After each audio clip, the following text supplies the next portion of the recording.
Only boys pain.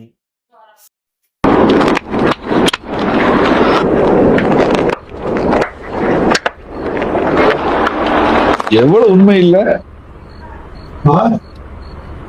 எவ்வளவு உண்மை இல்லவாரு ஒருத்தர் நமக்கு பிடிக்காம போச்சுன்னா அவங்க என்ன பண்ணா நமக்கு பிடிக்காம போயிருமாமா. இப்ப ஒண்ணும் இல்ல, நீ போட்டாலும் உட்காந்து டிவி பார்த்துட்டு இருக்க.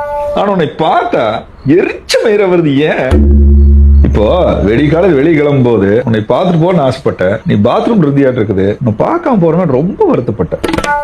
ஆனா பாரு, சிங்கநல்லூர், காலப்பட்டி, தொண்டாமுத்தூர் கட்டி சுத்திட்டு வந்தாச்சு. வெட்டி அழைச்சிருத்த ஒரு வேலையும் ரூப் இல்ல. ஆனாலும் எந்த டென்ஷனும் இல்லாம ரிலாக்ஸா வீட்டுக்கு வந்த. வீட்டுக்குள்ள வந்துன்ற உடனே தான் பார்த்தேன் மண்ட விண்ண நேருது. பிபி ரைஸ் ஆகி பெயின் ஷூட் அப் ஆகுது. என்ன பண்றது? யார் யாருக்கு இந்த மாதிரிலாம் அனுபவம் இருக்கோ அவங்க எல்லாம் கமெண்ட்ல அவங்க பேரை மென்ஷன் பண்ணிடுங்க. மறக்காம சர்ப்ரைஸ் பண்ணுங்க. தேங்க்யூ.